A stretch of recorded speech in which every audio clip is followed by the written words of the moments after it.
안녕하세요. 일본 고베도장에서 신앙하고 있는 이보순 태을랑입니다. 저는 전주 이가로요. 중종대왕 15대손이며 해양군 정의공파 14대손, 오천군 13대손입니다. 제 이름의 뜻은 돌보, 맑을 순으로 맑고 순박한 마음으로 사람을 많이 도와라 라는 뜻이라고 부모님께 전해 들은 바 있습니다. 증산도에 들어오고 나서는 제가 이제 개인적으로 제 이름을 다시 해석을 하고 있는데요. 진리의 주군이신 태사부님과 사부님을 잘 보필해서 상제님의 일을 꼭 성사제인하라 라는 뜻으로 재해석을 하고 있습니다. 제가 증산도를 만나게 된 계기를 말씀을 드리자면 제가 고3 때 여름에 일본에 있는 대학에 합격을 했습니다. 제가 고등학교가 기숙사 학교였던 터라 대학에 합격을 한 후에는 이제 학교에 남아있지 말고 집에 가서 자습을 하면서 대학교 준비를 하라고 하시더라고요. 그래가지고 집에서 이제 자습을 하고 있는 와중에 좋은 글이라는 다음 카페에서 이제 개벽 실제 상황 책을 무료로 대여해 준다는 그 전체 메일을 받았어요. 그래서 제가 한 달에 한 번씩 꼭 서점을 갔었는데 이제 그때 이제 서점에서 항상 이제 개벽 홍보 포스터를 보고 나중에 기회가 되면 꼭 한번 읽어보고 싶다라고 생각을 했던 책이거든요. 그래가지고 기쁜 마음에 이제 무료 대여를 신청을 했습니다. 이제 그 후에 이제 저희 인도자분을 만나게 되어서 이제 말씀을 나눌 기회가 생겼는데요. 처음에는 이제 개벽 실제 상황 책을 보여주시면서 책이 많이 어려울 거라고 이렇게 두껍기도 하고 읽기 힘들 것 같으니까 이제 제가 음양오행이나 이제 동양 철학에 관심이 있다는 거를 아셔가지고 그 음양이 뭘까, 오행이 뭘까, 뭐 이런 책들을 저에게 제안을 해주셔서 그런 책들을 먼저 읽게 되었습니다. 그리고 그 후에 이제 개벽 실제 상황 책을 받게 되었는데요. 개벽 실제 상황 책을 보니까 지금까지 이제 제가 개인적으로 관심이 있어서 공부를 해오던 이제 동양 철학에 대해서 특히 이제 어려운 부분이나 이해가 안 되는 부분이 굉장히 많았었는데 개벽 실제 상황 책을 보면서 굉장히 이해가 잘 되고 여태까지 이렇게 점점이 따로따로 흩어져 있었던 것들이 이제 하나로 이렇게 쭉 이제 이어지는 듯한 느낌을 받았습니다. 그래서 굉장히 진짜 대단한 책이다라고 생각을 하면서 즐겁게 읽어 나갔는데요.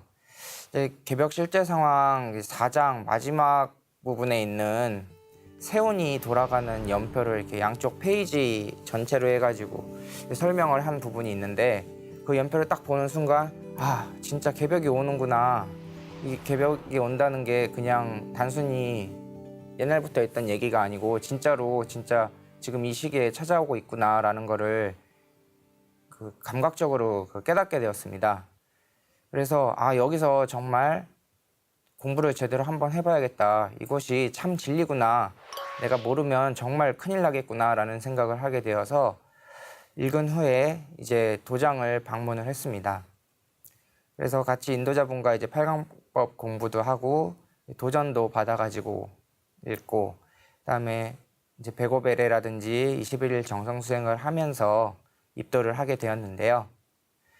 제가 대학을 붙고 나서 이제 대학교 가기 전까지 이제 입도를 하게 된 터라 입도를 하고 거의 바로 이제 일본으로 넘어가게 되었습니다. 근데 이제 제가 대학에서 전공을 한 게 국제관계학을 전공을 했는데 그 국제관계학이라는 게 근대사 이제 19세기 이후에 근현대사를 중점적으로 공부를 하는 학문이더라고요. 그래서 증산 상제님께서 이제 천지공사로 질정해 놓으신 그 세운의 역사를 대학에서 실질적으로 어떻게 우리 인간의 역사로 그것이 펼쳐졌나에 대해서 공부를 하게 되었습니다. 그래서 4년 이제 넘게 이제 국제관계학을 공부를 하면서 증산 상제님의 그 천지공사가 진짜로 인사로 집행이 되는 과정을 깊숙하게 공부를 하게 되면서 아, 정말 여기 증산도의 진리가 참 진리다라는 것을 가슴 깊이 깨닫게 되었습니다. 그리고 점점 더 확신을 갖고 더 신앙을 열심히 할 수 있는 계기가 된 거죠. 제가 이제 체험을 한 걸 조금 말씀을 드리자면, 저는 처음에 입도를 이제 준비할 때부터 이제 수행을 할 때면 이쪽 양 미간 사이에 인당이라고 하는 부분에 이렇게 기운이 뭉치는 것을 굉장히 자주 느꼈어요. 화이트보드 마카펜 정도의 그 동그란 그 무언가가 이 미간을 이렇게 쭉 꾹 누르는 느낌을 굉장히 많이 받았는데요. 짧을 때는 이제 뭐 10분, 20분, 뭐 수십 분 정도 이어지는 경우도 있고, 길 때는 그 느낌이 이제 하루 이상을 갈 때도 있었거든요. 근데 그런 상황에서 제가 수행을 더 집중해서 하게 되면은 눈앞에 이제 파란 빛이라든지 빨간빛, 뭐 보랏빛, 뭐 이런 형형색색의 이제 아름다운 빛깔들이 눈앞에서 이렇게 아른아른 거렸습니다. 그 빛이 막 커지기도 하고 이제 작아지기도 하면서 이제 눈앞에서 어떤 형상을 만든다든지 굉장히 다양한 모습으로 보였는데요. 그 빛이 보일 때면 너무나도 아름다워가지고 보고 수행을 하는 것만으로도 너무 마음이 차분해지고 이제 행복해지는 것을 느낄 수 있었습니다. 그리고 신앙을 한 지 이제 1년 반 정도 되는 때였나요? 이제 제가 처음으로 천도식을 하게 되었는데요. 그 천도식을 하는 당일날 도장 안에 아무런 바람이 불지 않았음에도 불구하고 위패를 이렇게 걸어놨는데 그 위패가 계속 좌우로 이렇게 흔들리더라고요. 그래서 이게 굉장히 뭐지 하고서 신기해하고 있었는데 주변에 계신 이제 도생님들께서 이 조상설령신이 오셔가지고 즐거워가지고 이렇게 위패가 흔들리는 거라고 저한테 말씀을 해주셔가지고 아, 그렇구나 하고선 굉장히 신기하게 깨닫게 되는 체험이 있었습니다. 그리고 도전을 보면요, 설령신이 정성 들여서 쓸자손을 하나 잘 타내면 좋아서 춤을 추느니라 라는 성구가 있는데요. 그 성구가 이제 문득 떠오르면서 아, 천도식을 해드리니까 조상 설령신들께서 정말 이렇게 기뻐하시는구나, 좋아서 춤을 추시나 보다라는 것을 이제 느낄 수 있게 되었습니다. 제가 이제 증산도에 계속 이제 신앙생활을 하면서 마음속 깊이 담아두고 있는 성구가 있는데요. 지천하지 세자는 유천하지 생기하고 암천하지 세자는 유천하지 사기니라. 천하 대세를 아는 자에게는 천하의 살 기운이 붙어 있고 천하 대세의 어두운 자에게는 천하의 죽을 기운밖에 없느니라 라는 2편 137장의 성구가 있습니다. 이 성구는 우리 모두가 증산도를 알아야 하는 이유를 설명을 하고 있기도 하고 또 저희 증산도 도생들이 세상 사람들에게 증산도의 진리를 꼭 전해야만 하는, 전하지 않으면 안 되는 그 이유가 되는 성구이기도 합니다. 앞으로의 세상은 정말 모르면 이제 죽을 수밖에 없는 세상이 되어가고 있습니다. 왜냐하면 이제 자연 이법이 여름에서 가을로 전환하는 때이기 때문인데요. 그래서 앞으로 우리 인류에게는 이제 크나큰 시련과 역경이 들이닥칠 것입니다. 하지만 이제 그게 봄 가고 여름이 오고 여름이 가고 가을이 오는 우리가 생활하면서 당연하게 생각하고 있는 그런 이치로 오는 것이기 때문에 이제 그것은 개개인이 어떤 것을 신앙을 한다든지 어떤 신념을 갖는다든지 아니면 이제 선과 악 뭐 이런 개념, 이런 관념들과는 무관하게 찾아오는 것이거든요. 그래서 이제 그것을 저희 증산도에서는 가을 개벽이다라고 얘기를 하는데 이제는 우리가 모두 다 같이 그것을 알고 대비를 해야 하는 때라고 생각을 합니다. 모두가 앞으로 다가올 이제 개벽을 이해하고 개벽에 대비를 할 때 이제 개벽은 더 이상 세상에서 말하는 종말이 아닌 우리들 모두에게 새로운 희망이 될 것이라고 확신을 합니다. 모든 분들이 증산도의 진리를 통해서 자연 입법의 변화에 눈을 뜨시고 우리들의 삶에 희망을 찾으시기를 기원을 합니다. 천지 기도문이요. 개벽기에 천하 창생을 살리는 주문인 이제 태을주를 읽으며 마지막으로 인사를 드릴까 합니다. 훔치 훔치 태을천 상원군 훔니치야 도래 훔니 함니 사파 훔치 훔치 태을천 상원군 훔니치야 도래 훔니 함니 사파 훔치 훔치 태을천 상원군 훔니치야 도래 훔니 함니 사파. 네, 감사합니다.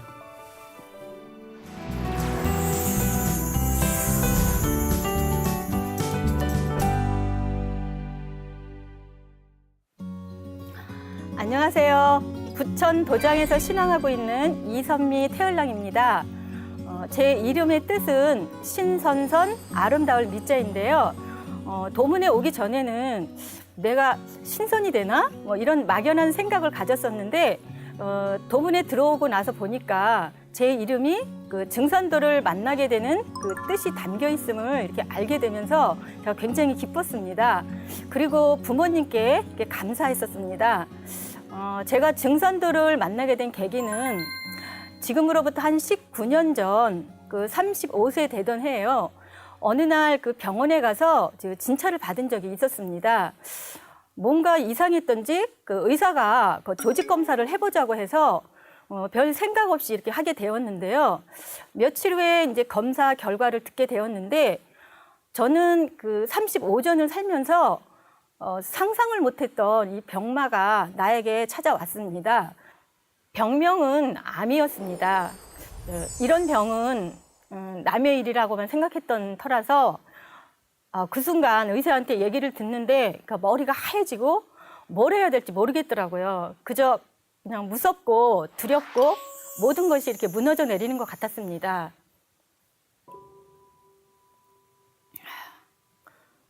그 당시 그 결혼을 한 지 얼마 안 돼서 그 같이 있던 분이 그 증산도 신앙을 하고 있었기 때문에 그 저를 데리고 이게 도장으로 갔습니다. 무릎 꿇고 앉아서 한 30분 정도 태울주 수행을 하게 되었는데요. 간절한 마음으로 이렇게 따라 읽다 보니까 하단전이 이렇게 뜨거워지는 것을 느끼기도 했습니다. 그때는 그 증산도를 잘 모르는 상태였고 무언가에 이렇게 매달려야 하는 그 간절함이 저에게 있었습니다. 수술하지 않고 그 병을 나아보겠다는 그 마음으로 하루도 빠지지 않고 매일매일 그 도장에 나가서 배례와 그 태울주 주문 수행을 했습니다. 어느 날 그 꿈을 꾸게 되었는데요. 제가 그 쌍둥이를 낳는 꿈이었었어요. 두 개의 그 까만 덩어리가 나오는 것이었는데요. 그 꿈을 꾸고 기분이 굉장히 좋지 않았는데 그때는 그게 무엇을 의미하는지 몰랐었어요. 나중에 이렇게 알고 보니까 제가 그 대수술을 2번 하게 되는 꿈이었더라고요. 그리고 또 얼마 지나지 않아서 태사부님께서 그 하얀 한복을 입으시고 그 저희 집에 오셔서 환하게 이렇게 웃으시는 모습으로 꿈에서 뵙게 되었습니다. 그렇게 저는 1년여의 투병 생활 중에 그 몸이 아주 극도로 나빠져서 그 119에 이렇게 실려가서 그 병원에서 그 수술을 하게 되었습니다. 수술 후에 그 방사선 치료를 하면서 그 힘든 시기를 극복을 했고요.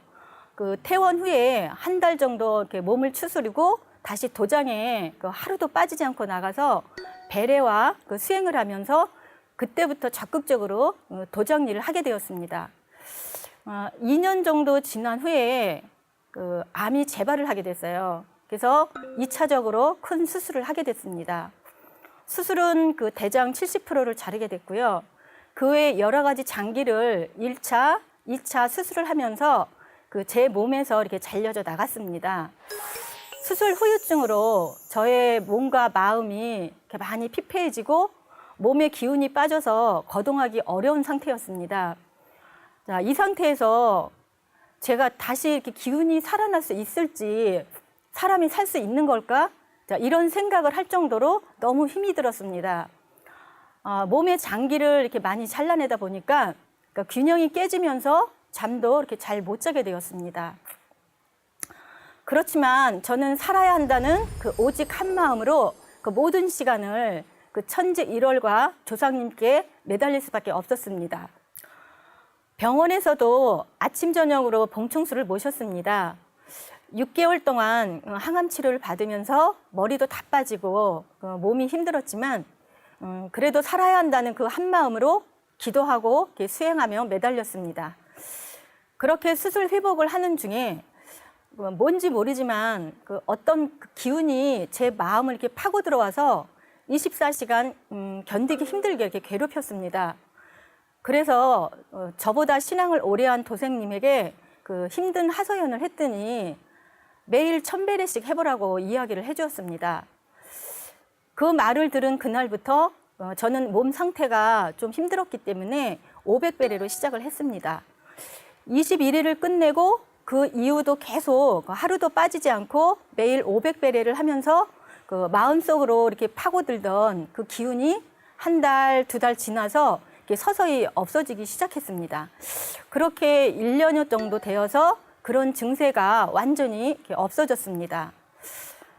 수술 후유증으로 그 생활에 불편함을 조금 있지만 이렇게나마 살아서 증산도 신앙을 하고 있다는 것에 정말 한없는 이렇게 감사함을 느낍니다.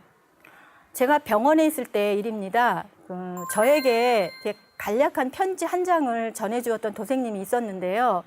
거기에 이제 이런 글귀가 씌어 있었습니다. 반딧불은 반드시 제 몸으로 빛을 내나니 너희는 일심으로 고하라. 일심이 없으면 너도 없고 나도 없느니라. 가난하고 병들고 약한 자와 신음하는 자가 일심으로 나를 찾으면 나는 그의 곁을 떠나지 못하느니라. 라는 이게 증산도 도전 말씀이었습니다. 이 말씀을 읽고 제가 얼마나 그 큰 위안이 되었던지 그 편지를 읽고 울컥해져서 한참을 울었었습니다. 이 모든 것이 그 증산도 진리, 그 생명의 근본인 그 천지일월 부모님과 그 조상님의 은혜로 제가 이렇게 살고 있기 때문에 증산도를 만나지 못했다면 저는 이미 이 세상에 살고 있지 못했을 겁니다. 증산도는 뿌리 찾는 도이며 그 진리이기 때문에 제 생명의 그 뿌리를 알게 해주심에 한없는 감사함을 느낍니다. 사실 저희 조상님들께서는 그 형제들 중 가장 못난 저에게 그 상제님 진리를 만나게 해주셨습니다. 거기에는 다 어떤 뜻이 있겠구나 이렇게 생각을 합니다. 입도 후 어느 날인지 어느 날 언제인지 정확한 날짜는 모르겠습니다. 그 태상 종도사님께서 연세대학교에서 도움 말씀을 내려주신 적이 있는데요. 그때 그 태상 종도사님 말씀이 내 이렇게 몸으로 이렇게 흡수가 되는 경험을 한 적이 있습니다. 태사부님 말씀이 지구가 태양을 안고 한 바퀴 돌아가는 주기를 지구년이라고 한다. 지구 1년에는 봄에 초목을 내어 여름 동안 길러서 가을에는 열매를 맺고 겨울에는 폐장을 하고 새봄이 오면 다시 그 씨앗에서 새싹을 낸다. 그것과 같이 대우주 천체권이 한 바퀴 둥글어가는 우주년이라는 것이 있다. 우주 1년에서는 사람 농사를 짓는다. 이렇게 하시면서 우주 1년을 너무도 이렇게 쉽게 말씀을 해주시는데 그 말씀이 온전히 저에게 이렇게 전해져 오는 거예요. 그래서 집중해서 이렇게 듣게 됐습니다. 신입 신도 때 처음으로 이렇게 말씀에 집중을 하면서 이 태상종도사님, 종도사님 말씀이 생명의 말씀이구나라는 것을 알게 됐습니다. 그리고 신앙을 하면서 내가 숨을 쉬어야 살 수 있듯이 태상종도사님, 종도사님 말씀이 이 산소와 같은 것이구나라는 걸 깨달았습니다. 증산도 신앙이라는 것이 일반 종교와는 달리 그 자연의 이법을 바탕으로 한 진리이기 때문에 이 세상 어느 누구도 이 진리를 알고 나면 하지 않을 수 없다는 것을 말씀드리고 싶습니다. 많은 사람들이 증산도 진리를 만나서 새로운 인생의 꿈과 희망을 찾으실 거라 확신합니다. 제가 이게 투병 생활을 하면서 그 체험을 했던 내용을 그 소소한 내용을 좀 들려드리겠습니다. 입도 후 1년 후 정도 지났을 때인데요. 병마가 빠져나가는 그 체험을 했었는데요. 매일 도장에 나가 열심히 도공을 하던 중 제가 앉은 자세에서 이렇게 뒤로 넘어지게 됐어요. 그 순간에 제 몸에서 어떤 기운이 싹 빠져나가는 것이에요. 그러면서 몸이 굉장히 개운하게 이렇게 느껴졌었어요. 그리고 태월주 수행을 하면 하단전이 이렇게 뜨거워지는 것을 이렇게 자주 경험을 했었습니다. 이렇게 저에게 있던 이런 큰 병마로 인해서 제가 2번의 대수술을 하게 됐지만 그것을 극복할 수 있었던 것이 이 태월주 수행과 도공, 배례가 기본적으로 저에게 큰 기운과 힘이 되었습니다. 끝으로 증산도 도전 말씀이 다 좋은데요. 특별히 제가 좋아하는 말씀을 읽고 이렇게 마치겠습니다. 천자는 이하라 소소지천이 합 인심지천하니 리는 원어천하여 구워 인심하니라. 하늘은 이치이니라. 밝고 밝은 하늘이 사람 마음속 하늘과 부합하니 이치는 하늘의 근원을 두고 사람의 마음에 갖춰져 있느니라. 약 영리면 즉 자기 차심지천이니 차는 기제천 지천이니라. 화비 자위 이래요 죄 급기 시냐라. 이치를 거스름은 곡 스스로 마음속 하늘을 속이는 것이니 이는 하늘에 있는 하늘을 속이는 것이니라. 화는 밖에서 오는 것이 아니요 제가 제 몸에 미친 것이니라. 천지는 나와 한 마음이니 사람이 천지의 마음을 얻어 제 마음 삼느니라. 자, 마지막으로 태월주 삼독을 하고 마치겠습니다. 흠치 텔천 상원군 흠리 지야도래 흠리 함리 사파 흠치 텔천 상원군 흠리 지야도래 흠리 함리 사파 흠치 텔천 상원군 흠리 지야도래 흠리 함리 사파. 네, 이상으로 저의 이야기를 마치겠습니다. 감사합니다.